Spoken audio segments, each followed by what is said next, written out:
ഒരു സ്റ്റുഡൻറ്റ് ഇപ്പോൾ IT സെക്ടറിൽ ജോലിക്ക് പോകണം എന്നൊക്കെ ആഗ്രഹിക്കുന്നത്, അല്ലെന്നുണ്ടെങ്കിൽ എനിക്ക് ഭാവിയിൽ ഒരു എഞ്ചിനീയർ ആവണം, അല്ലെങ്കിൽ ഗെയിമർ ആവണം, ഗെയിം ഡെവലപ്പ് ചെയ്യണം, ഇതൊക്കെയാണല്ലോ ഇപ്പോൾ കൂടുതലും ഗെയിംസിലും ഒക്കെ ആയതുകൊണ്ട് ഗെയിം ഡെവലപ്പ് ചെയ്യണം എങ്ങനെയാണ് എന്നൊക്കെ ചോദിക്കുന്നുണ്ടാവുമല്ലോ. അപ്പോൾ രാഹുലിനോട് ചോദിക്കുന്നത്, അപ്പം എന്ത് സജഷനാണ് അതുപോലെയുള്ള ഇപ്പോൾ ഒരു ഫ്യൂച്ചർ സെലക്ട് ചെയ്യുന്നത്? ഇപ്പോൾ ആഫ്റ്റർ 10th +2 ദെൻ അവരെന്തിലേക്കാണ് പോകേണ്ടത്? പേരൻസിൻ്റെ ഒരു പ്രഷർ അനുസരിച്ചാണോ പോവേണ്ടത്, അതോ സ്വന്തം ഇഷ്ടപ്രകാരമുള്ളൊരു പാഷൻ ചൂസ് ചെയ്യണോ? അഥവാ അങ്ങനെ ചൂസ് ചെയ്യാനുള്ള ഫ്രീഡം അവർക്ക് കിട്ടിയിട്ടുണ്ടെങ്കിലും അവർ പ്രോപ്പറായിട്ടൊരു കാര്യം ചൂസ് ചെയ്യാൻ AI സെക്ടറിൽ എന്തൊക്കെയാണ് ഉള്ളത്? ഞാൻ AI സെക്ടറിന്റെ ആളിലും കൂടുതലും ഞാൻ പറയുന്നത് നിങ്ങൾക്ക് ഇഷ്ടമുള്ള തന്നെ ചൂസ് ചെയ്യണം.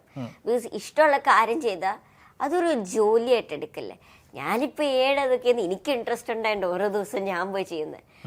പക്ഷെ എനിക്ക് ഇൻട്രസ്റ്റ് ഇല്ലെങ്കിൽ അതൊരു ജോലിയായിട്ട് എടുക്കാം. ലൈക്ക് എടുത്ത നമ്മൾ പോയി പഠിക്കണ്ട.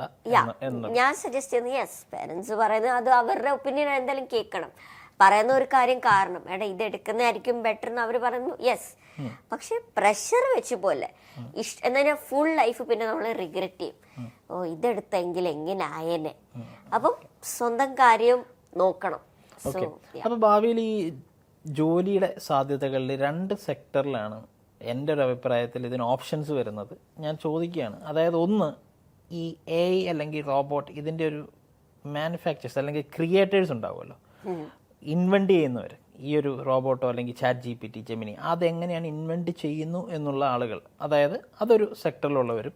മറ്റൊരു സെക്ടറിലുള്ള അതെന്ന് വെച്ചാൽ ഇത് ഇൻവെൻറ്റ് ചെയ്ത് കഴിഞ്ഞതിന് ശേഷം അത് ഉപയോഗിക്കുന്നവരും. ഈ ഒരു 2 സെക്ടറായിരിക്കും മേ ബി ഇൻ ഫ്യൂച്ചറിൽ കൂടുതലും ജോലി സാധ്യതകളുള്ളത്. കാരണം കൂടുതൽ AI robots AI systems develop ചെയ്യുന്ന ഡെവലപ്പേഴ്സും വേണ്ടി വരും. അതുപോലെ തന്നെ നല്ല രീതിയിൽ പ്രോംപ്റ്റിങ്ങും ഈ പറയുന്ന വാട്ട് എവർ ദ അപ്ഡേഷൻസ് ഈ പ്ലാറ്റ്ഫോമുകൾ കൊണ്ടുവരുന്നുണ്ടോ അതനുസരിച്ച് ഉപയോഗിക്കാൻ അറിയാവുന്നവരും അല്ലേ. അപ്പോൾ അങ്ങനെയുള്ളവരെ സംബന്ധിച്ചിടത്തോളം 2 രീതിയിലുള്ള IQ ലെവലായിരിക്കുമല്ലോ. കാരണം ഇതിൻ്റെ ഒരു ടെക്നിക്കൽ ആസ്പെക്റ്റിലേക്ക് പോവുകയാണെന്നുണ്ടെങ്കിൽ അവർ എന്തൊക്കെയായിരിക്കും ഏകദേശം പഠിക്കേണ്ടി വരുന്നത്?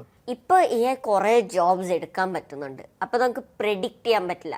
ഇപ്പൊ തന്നെ കുറേ AI ടൂൾസ് ഇറങ്ങിയിട്ടുണ്ട്, AI മോഡൽസ് ട്രെയിൻ ചെയ്തിട്ട് റിലീസ് ചെയ്യാൻ. അപ്പോൾ നമുക്ക് ചിലപ്പം AI ഉണ്ടാക്കാണ്ട് ജോലിയും വേണേ പോവാം.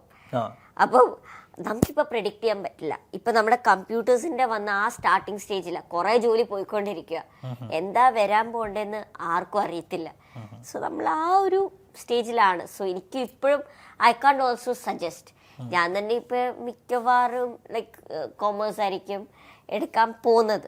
ബിക്കോസ് ഫിനാൻസിന്റെ സൈഡ് അറിയാൻ വേണ്ടി ഇൻ ദ ഫ്യൂച്ചർ. കഴിഞ്ഞാൽ ഈ സയൻസിന്റെ അതിനകത്ത് AI നമുക്ക് അറിയാൻ പറ്റില്ല എടുക്കണോ വേണ്ടയോ. ബിക്കോസ് കുറെ കാര്യം ചേഞ്ച് ആകാനും പറ്റും. ഓക്കെ, AI ക്രൈംസിനൊക്കെ ഒരുപാട് ചാൻസസ് ഉണ്ടാക്കാൻ ചാൻസ് ഉണ്ടോ? AI പറഞ്ഞില്ലേ എല്ലാ സ്ഥലത്തും വരാൻ, ഇൻക്ലൂഡിങ് സർജറീസ്. സർജറി ചെയ്യുമ്പോൾ അവിടെ ക്യാമറ ഉണ്ട്. എങ്ങനെ നല്ലതായിട്ടാണോ ചെയ്യേണ്ടതെന്ന് ആ AI ക്യാമറ അത് എവിടെ നല്ലതായിട്ടാണോ ചെയ്യുന്നത്, എറർ ഉണ്ടോ ആ ക്യാമറ കണ്ട് നമ്മുടെ അടുത്ത് പറയും. അങ്ങനെ വന്നിട്ടുണ്ട്. ക്രൈംസിൽ like there are huge possibilities. ഇപ്പൊ തന്നെ ഇലക്ഷന്റെ മുമ്പേ ആമിർ ഖാൻ ആണെന്നാ തോന്നുന്നത്, ആമിർ ഖാന്റെ ഡീഫേക്ക് ഉണ്ടാക്കിയിട്ട് ആ ഡീഫേക്കിനെ കൊണ്ട് I support A certain party എന്ന് പറഞ്ഞ് ഇത് പ്രൊമോട്ട് ചെയ്യിപ്പിച്ചു. അത് കഴിയുമ്പോൾ പറഞ്ഞു ആമിർ ഖാൻ പറഞ്ഞു ഞാൻ പറഞ്ഞിട്ടേ ഇല്ല അങ്ങനെ സപ്പോർട്ട് ചെയ്യണമെന്ന്. അപ്പോൾ ഒരു റാൻഡം ആള് അങ്ങനെ ചെയ്ത് കഴിഞ്ഞിട്ട് it influenced millions of people. പക്ഷെ ആമിർ ഖാൻ അല്ലല്ലോ പറഞ്ഞേ. ഇതിന്റെ ഒരു നല്ല വശം അതാണ്. ഇപ്പം വെരി റീസെന്റ് ഇതിന്റെ ഒരു മോശം വശമാണ് ഇപ്പൊ പറഞ്ഞത്. ഇതിന്റെ ഒരു നല്ല വശം ഇപ്പൊ പറയാനാണെങ്കിൽ അതേ ഡീപ് ഫേക്ക് വെച്ച് തന്നെ ഇപ്പൊ ഇന്ത്യൻ 2-ല് നമുക്ക് 2 ക്യാരക്ടേഴ്സിനെ തിരിച്ചു കിട്ടി അല്ലേ? അത് ഒരു നല്ല വശമാണ്.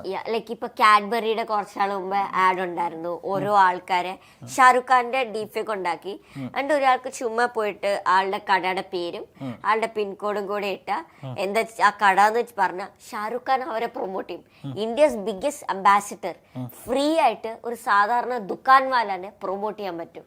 പിന്നെ ചുമ്മാ വായില് അത് പറയിപ്പിച്ചാൽ മതി, എൻട്രി ചെയ്ത് കൊടുത്താൽ മതി, പറയിപ്പിച്ചാൽ മതി. ഞങ്ങൾക്കും ഉണ്ട്, ഞങ്ങളുടെ അക്കാഡമിക്ക് ഇതുപോലെ തന്നെ സൗരവ് ഗാംഗുലിയുടെ ഒരു പ്രോംപ്റ്റ് അവർ തരുന്നുണ്ടായിരുന്നു. അപ്പൊ എല്ലാവർക്കും ഒരുപോലെ തന്നെ ഇരുന്നപ്പം നമുക്കത് തോന്നി ഇതെങ്ങനെ എന്നുള്ളതാണ്. ഇൻസ്റ്റിറ്റ്യൂട്ടിന്റെ പേര് മാത്രമേ നമുക്ക് ചേഞ്ച് ആവുന്നുണ്ടായിരുന്നുള്ളൂ. അത് മേ ബി അന്നത് വന്ന സമയത്ത് നമ്മൾ അത്രയും മനസ്സിലാക്കിയില്ല. പിന്നീടാണ് ഇതാണ് ഉപയോഗിച്ചിരിക്കുന്നതെന്ന് മനസ്സിലായത്.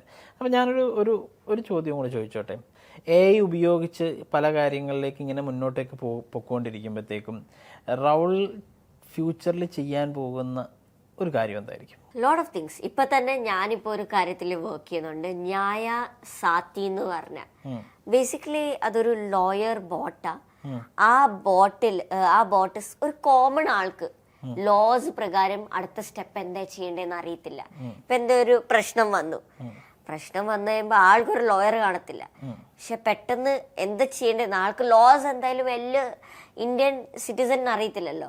അപ്പൊ എൻ്റെ അടുത്ത് ചോദിക്കുക, ഞാൻ ഈ പ്രശ്നത്തെ പറ്റി what should I do next, ഒരു ഈ പ്രശ്നമുണ്ട്, what should I do next. ആ ബോട്ട് അക്കോർഡിംഗ് ടു ലോസ് ആളുടെ അടുത്ത് പറയും എന്താ ചെയ്യണ്ടേ, എങ്ങനെ ചെയ്യണ്ടേ. അങ്ങനെ ഐ പ്ലീഡ് ദ ഫിഫ്ത്ത്, ഇതിന്റെ കാരണം പറയല്ലേ. അപ്പം അങ്ങനെ ഒരു കാര്യം വെച്ചിട്ട് ഞാനൊരു ഇന്ത്യൻ ലോ ബോട്ട് പോലെ ന്യായ സാധ്യത തന്നെ ഉണ്ടാക്കുന്നുണ്ട്. അപ്പൊ ഈ ഒരു കാര്യത്തിനൊക്കെ റൗൾ ഒറ്റയ്ക്കാണോ അതോ എങ്ങനെയാണ് ഈ പറയുന്ന ബോട്ട് ഉണ്ടാക്കാനും അതുപോലെ വീട്ടിലിപ്പോ ഓൾറെഡി ഒരു റോബോട്ട് ഉണ്ടെന്ന് പറഞ്ഞു, ഇതിനൊക്കെ എങ്ങനെയാണ് റൗളിന്റെ സോഴ്സസ് എങ്ങനെയാണ്? ഹെൽപ്പേഴ്സ് ഉണ്ടോ, ടീച്ചേഴ്സ് ഉണ്ടോ, പേരൻസ് ഉണ്ടോ, അതോ എനി അതർ ഫ്രണ്ട്സ്? സോ ഞാൻ മിക്കതും യൂട്യൂബ് നോക്കിയിട്ടാ തന്നെ പഠിച്ചേ. പക്ഷെ ഇപ്പൊ ആദ്യത്തെ ബോട്ട് തന്നെ ഉണ്ടാക്കാൻ സെയ്ദ് എന്ന് പറഞ്ഞ എന്റെ ഫ്രണ്ട് ഉണ്ടായിരുന്നു. ഇപ്പം ഈ ലോയർ ബോട്ട് ന്യായസാധ്യം ഉണ്ടാക്കാൻ വേണ്ടി ഹാരി ആക്ച്വലി എന്നെ എഡിറ്റ് ചെയ്യാൻ വേണ്ടി അവൻ വന്നതാ. ഞാൻ ഇൻസ്റ്റാഗ്രാമിൽ മെസ്സേജ് ചെയ്തു. So we are now close friends also. അപ്പൊ അവന്റെ കൂടെ ഞങ്ങളൊരു ദിവസം ഇരുന്നപ്പോൾ ഞാൻ പറഞ്ഞില്ലേ ഞാൻ ജോലി ആയിട്ട് എടുക്കത്തില്ല. ഒരു വിചാരിച്ച് ഇങ്ങനെ ഒരു കാര്യം ചെയ്താലോ. അപ്പം എൻ്റെ അപ്പോഴും ഫ്രണ്ടാ പറഞ്ഞു ഇങ്ങനെ ഒരു ഐഡിയ കൊണ്ട് ചെയ്യാൻ പറ്റുമോന്ന്. അപ്പോൾ ഞങ്ങളിരുന്ന് നല്ല രസമായി തോന്നി. ഫൈൻ ട്യൂൺ ചെയ്ത് ലാമ മോഡലെടുത്ത് ഫൈൻ ട്യൂൺ ചെയ്ത് ഈ ഇൻഫർമേഷൻ ആഡ് ചെയ്ത് ഇന്ന് തന്നെ ഞാൻ ചെയ്തുകൊണ്ടിരിക്കുകയായിരുന്നു. സോ ഞാൻ ചെയ്തുകൊണ്ടിരിക്കുക. So it is just fun. റൗളിൻ്റെ മറ്റൊരു ഇൻ്റർവ്യൂവിൽ ഞാൻ ഇനി ഈ AI മാറി അതിനുശേഷം ഇനി general intelligence, okay, artificial general intelligence AGI അല്ലേ, അതിനെപ്പറ്റി പറയുന്നുണ്ടായിരുന്നു. എന്താണ് ആക്ച്വലി അതുകൊണ്ട് ഉദ്ദേശിക്കുന്നത്? ബേസിക്കലി ഈ AI കഴിഞ്ഞിട്ട് ജനറൽ ഇന്റലിജൻസ് എന്ന് പറയുമ്പോൾ ഹ്യൂമൻ പോലെ ആയിരിക്കും. ഇപ്പൊ നമ്മൾ ChatGPTയുടെ അടുത്തൊക്കെ സംസാരിക്കുമ്പം ഒരു ഹ്യൂമൻ പോലെയാണ് സംസാരിക്കുന്നത്, ബട്ട് കറക്റ്റ് ഹ്യൂമൻ അല്ല. മനസ്സിലായി? അത് ഞാൻ പറഞ്ഞുതരാം ഒരു എക്സാമ്പിൾ വെച്ചിട്ട്. ചൈനീസ് റൂം എക്സ്പെരിമെന്റ് എന്ന് പറഞ്ഞാൽ ഒരു എക്സ്പെരിമെന്റ് ഉണ്ടായിരുന്നു. ഇമാജിൻ ചെയ്യുക, ഒരു ആളുണ്ട്, ആ ആളുടെ പുറത്ത് ഒരു പെണ്ണ് ഒരു ലെറ്റർ ഇട്ടു, ചൈനീസ് അറിയോ എന്ന് ചോദിച്ചിട്ട്. ആ ആൾക്ക് പക്ഷെ ഇംഗ്ലീഷ് അറിയത്തില്ല, പക്ഷെ എന്തായാലും റിപ്ലൈ കൊടുക്കണം. അപ്പൊ ആ ലെറ്റർ എടുത്തിട്ട് വാക്കുകൾ എന്താന്ന് മനസ്സിലായില്ല. അപ്പൊ ഒരു ഇൻസ്ട്രക്ഷൻസ് ഉണ്ട്, ചൈനീസ് അറിയോന്ന്, ചൈനീസ് ബുക്ക്, എന്നിട്ട് ഈ A ഈക്വൽ ടു ഈ ചൈനീസ് വാക്ക്, B ഈക്വൽ ടു ഈ ചൈനീസ് വാക്ക്, മാൻഡറിൻ. അപ്പം അത് നോക്കിയിട്ട് എഴുതി കൊടുത്തു, ആ ലെറ്റർ ഇട്ട് കൊടുത്തു. ആ പെണ്ണ് വിചാരിക്കും ഓ ഇവന് ഈ ചൈനീസ് അറിയാം. പക്ഷെ ആ ആൾക്ക് റിയലി ചൈനീസ് അറിയത്തില്ലല്ലോ, ഇംഗ്ലീഷ് അറിയാം. ആ ബുക്ക് ഇൻസ്ട്രക്ഷൻ നോക്കിയാണല്ലോ എഴുതി കൊടുത്തത്. അതുപോലെ തന്നെ നമ്മളാണ് ആ പെണ്ണ്. എന്തെങ്കിലും കൊടുക്കുമ്പോൾ ChatGPT ഇങ്ങനെ ഹ്യൂമൻ പോലെ തന്നെ പറയും, പക്ഷെ ആ ഇൻസ്ട്രക്ഷൻസ് ഉണ്ടോണ്ട് മാത്രം കറക്റ്റ് ഹ്യൂമൻ അല്ല. സോ അങ്ങനെയാണ് ഇപ്പോഴും AI തിങ്ക് ചെയ്യുന്നത്. പക്ഷെ AGI വരുമ്പം ഇമോഷണലി ഫുള്ളി ഒരു ഹ്യൂമൻ പോലെ. നമ്മള് ഇന്റലിജന്റ് ആണെന്ന് കാണിക്കുമല്ലോ, we are intelligent. So AI അങ്ങനെയായി മാറും in the future for sure. Okay, അപ്പോൾ അതാണ് AIയുടെ നെക്സ്റ്റ് ലെവൽ എന്ന് പറയുന്നത് അല്ലേ? അപ്പോൾ നമ്മളെ പഠിച്ചുകൊണ്ടിരിക്കുന്ന എല്ലാവരും മനസ്സിലാക്കുക, ഫ്യൂച്ചർ എന്ന് പറയുന്നത് ഇനി ഈ ഒരു ഇമോഷൻസും കൂടെ മനസ്സിലാക്കി നമുക്ക് അപ്ഡേറ്റുകൾ AIയിൽ നിന്ന് എക്സ്പെക്ട് ചെയ്യാം എന്നുള്ളതാണ് പറയുന്നത് അല്ലേ? റൗളപ്പം നമ്മൾ ഒരുപാട് വിഷയങ്ങൾ സംസാരിച്ചു അല്ലേ? ഇപ്പോൾ റൗളിൻ്റെ പപ്പ മമ്മ എന്നാ വിളിക്കുന്നത്. ഓക്കെ, പപ്പ എന്ത് ചെയ്യുന്നു? എന്റെ അപ്പ ഇപ്പം ആക്ച്വലി അഡോബി, ആമസോൺ, IBM അവിടെ കുറെ സ്ഥലത്ത് വർക്ക് ചെയ്തിട്ടുള്ള. പക്ഷെ ഇപ്പം കറന്റ്ലി അഡോബില് വർക്ക് ചെയ്തോണ്ട് എനിക്ക് അഡോബ് പ്രീമിയർ പ്രോ എഡിറ്റ് ഒക്കെ ചെയ്യാൻ കിട്ടിയ. ഇപ്പൊ കറന്റ്ലി അപ്പ എക്സ്പേബാക്ക് എന്ന് പറഞ്ഞ ഒരു സ്റ്റാർട്ടപ്പിലാണ് വർക്ക് ചെയ്യുന്നത്. അറിയാവോ? ഈ ഗൂഗിൾ പേ പോലെ അതായിട്ട്. Okay, I M surprise. അവിടെ അവിടെ ഞാൻ പോയി ഇങ്ങനെ ക്ലാസ് ഒക്കെ ഞാൻ അതിന്റെ റെഫറൽ പ്രോഗ്രാമിലൊക്കെ ഞാൻ ഏതൊരു പ്ലാറ്റ്ഫോം വന്നാലും അതിനകത്തൊക്കെ കയറി അതിന്റെ പ്രോസസ് ഒക്കെ നോക്കും. എക്സ്പേ ബാക്ക് അവരെന്തോ ഒക്കെ കുറച്ച് റെഫറൽ പ്രോഗ്രാംസ് ഒക്കെ അവർ ലോഞ്ച് ചെയ്ത ടൈമിൽ ഗൂഗിൾ പേ ഒക്കെ പോലെ തന്നെ അവിടെ സ്കാൻ ചെയ്ത ക്രിപ്റ്റോ ഉണ്ട്, അങ്ങനെ ഫുൾ അതാ. സോ എക്സ്പേ ബാക്ക് അവിടെ എൻ്റെ അപ്പ ജോലി ചെയ്യുന്നത്. അവിടെ ഞാൻ കുറെ മാർക്കറ്റിങ്ങിന്റെ കാര്യം അവിടെയൊക്കെ ഞാൻ AI ടൂൾസ് പറഞ്ഞു കൊടുക്കും, അതൊക്കെയുണ്ട്. പിന്നെ അമ്മ HCL ടെക്നോളജീസ് അവിടെ ഡയറക്ടർ, സൗത്തും I think Mumbai too. So രണ്ട് ഡയറക്ടർ. അത് രണ്ടും ഡയറക്ടറാ. ഒരാളുള്ളൂ, ആ യാ റോൾ ഒരാളേ ഉള്ളൂ ഞാൻ അല്ലേ? ഒറ്റ. അല്ലേ?